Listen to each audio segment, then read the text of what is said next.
7 from BSEDMAT 3A. So for today, we're going to talk about again my rising sun geometric model. But this time, we're going to explore the subgroups of our geometric model. So first, what is a subgroup? A subgroup is a subset of a group that is also a group on its own under the same operation. So it also follows the same rule as a group. So dapat it has an identity and all elements has inverse and it should be closed and associative. So we have three types of subgroup. We have trivial subgroup. So sa trivial subgroup, it contains only one element and that element should be the identity element. And we have proper subgroup, a proper subgroup that is strictly smaller than the whole group, but it should be more than one element. So it also satisfy all the subgroup properties. And for example, if your group has 16 elements, a proper subgroup might have 2, 4, or 8 elements. And next, we have the improper subgroup. This is just the entire group itself. So, improper subgroup contains all the elements of our group.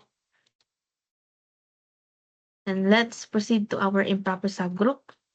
Sabi dun sa ating description ng improper subgroup is it contains all the elements. So J, O, H, N, 3, colon, 16, star, G, R, A, C, E, F, U, L.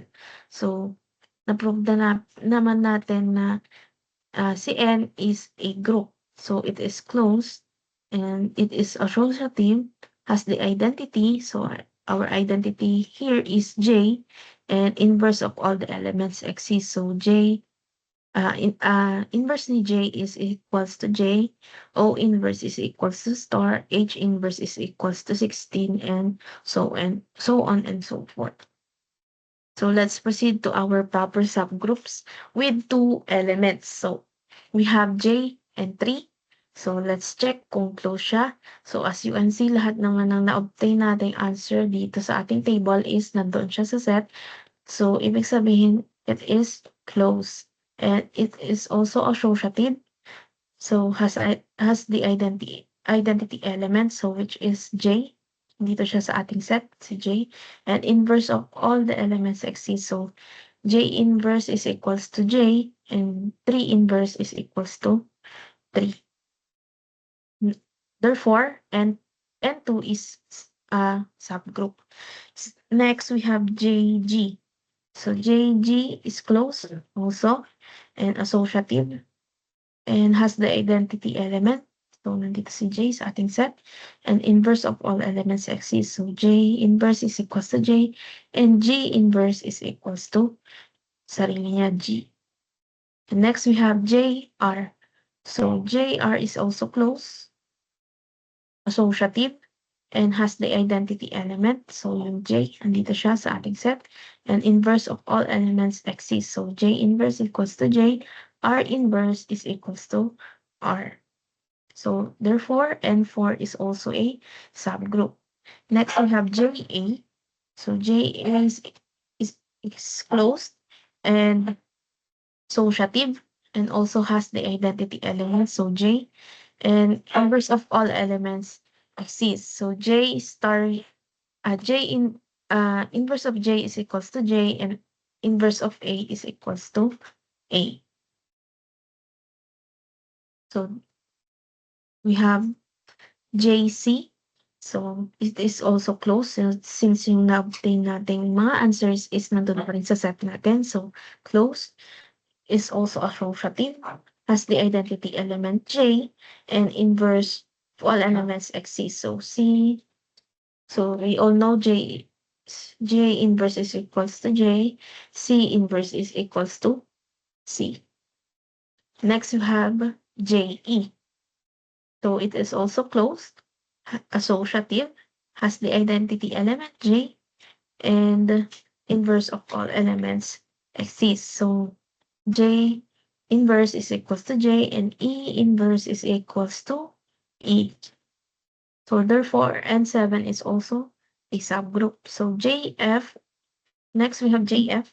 So it also close associative, has the identity element J, and inverse of all elements exists. So J inverse is equals to J, F inverse is equals to F. And next we have JU. So JU is also closed and associative, has the identity J, and inverse of all elements exists. So J inverse is equals to J, U is equal to uh, U. And next we have JL. So JL is also closed, associative, has the identity J, and inverse of all elements exists. So J inverse is equal to J, L inverse is equal to L.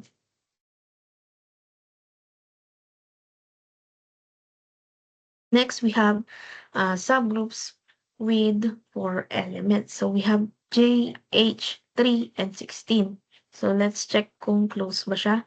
So as you can see naman, lahat na na-obtain nating answer is nandun pa rin siya sa ating set na J, H, 3, and 16. So it is closed.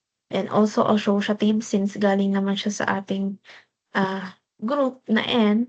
So na-prove naman natin dun na associative siya. So therefore, associative din at itong ating subgroup. And has the identity element J, nandito siya kasama siya sa ating set, si identity J, and inverse of all elements exists. So let's check. So J inverse is equal to J, and H inverse is equal to 16. 3 inverse is equal to J. Sorry, 3. And 16 inverse is equal to H. So therefore, N11 is also a subgroup.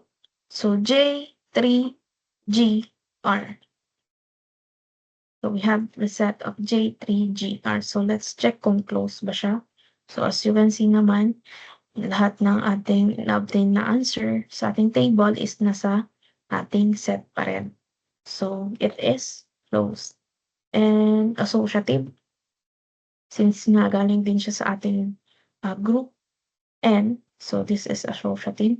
So has the identity element J, so kasama si J sa ating set, and inverse of all elements exists. So let's check. So J inverse is equal to J, 3 inverse is equal to 3, G inverse is equal to G, and R inverse is equal to R. Next, we have the set J3AC.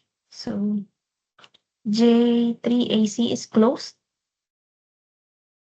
So makikita niyo naman na lahat ng na-obtain nating answer is nasa set pa rin natin. So it is closed. And it is associative, syempre, and has the identity J. So dito si J kasama sa set. And inverse of all the elements exists. So J inverse is equal to J, 3 inverse is equal to 3, A inverse is equal to A, and C inverse is equal to C. So therefore, N13 is also a subgroup. So next we have J3EU. So J3EU is also closed, associative, and has the identity J, and inverse of all the elements exists. So let's check. So J inverse is equal to J, 3 inverse is equal to 3, and E inverse is equal to E, and U inverse is equal to U.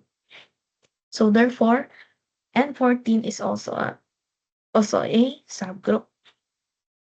So next we have proper subgroups with 8 elements naman. So as you can see, we have here JOHN, 3, colon, 16, and star. So it is closed since lahat ng na-obtain nating answer dito sa ating table is nasa set pa rin siya. So, it is closed and it is associative since galing nga siya sa ating group na group N, which is associative. Therefore, this is also a associative and has the identity element J. So, nandito si J. Then, inverse of all elements exist. Check natin. So, J inverse is equal to J. O inverse is equal to star. And H inverse is equal to 16. And N inverse is equal to colon. And 3 inverse is equal to 3. And colon inverse is equal to N. And 16 inverse is equal to H. And star inverse is equal to O. So therefore, N15 is also a subgroup. Next, we have the set of J3, AC, G, H, 16, and R. So, let's check kung close nga ba siya. So, lahat naman ng ating na-obtain na answer is nandun pa rin siya sa ating set, which is, we can conclude na close itong ating set. And associative ba siya? So yes, associative siya since galing din siya sa ating group. And has the identity element J. So nandito si J. And inverse of all elements exceeds. So let's check. J inverse is equal to J. And 3 inverse is equal to 3. A inverse is equal to A. C inverse is equal to C. And G inverse is equal to G. And H inverse is equal to 16. And 16 inverse is equal to H. And R inverse is equal to R. So therefore, our N16 is also a subgroup. And next we have J, 3, E, F, H, 16, L, and U.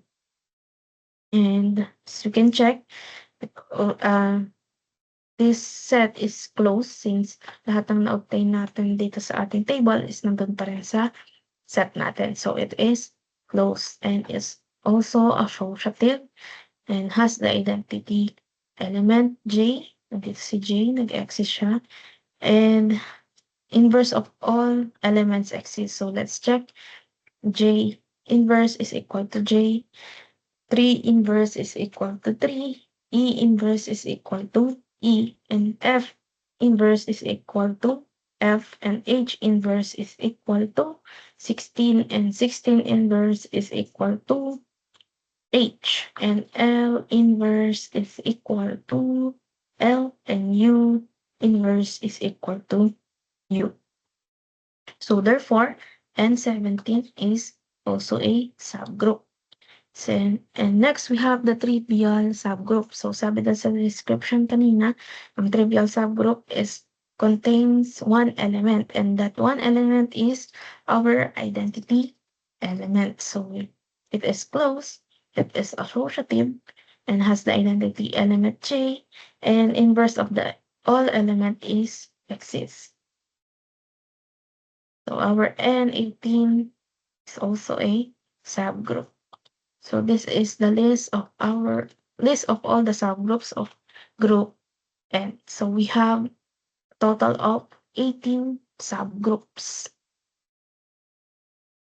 And this is our lattice diagram. As you can see, yung N1 natin dyan is our improper subgroup or the subgroup that contains all the elements. And going down to our trivial subgroup which contains our identity element. And we make sure that yung mga arrow na, for example, yung N16 natin is subgroup niya si N12. So, as you can see, si N12, lahat ng elements ni N12 is matatagpuan din natin sa element ni N16. As you can see. And that's all. Thank you.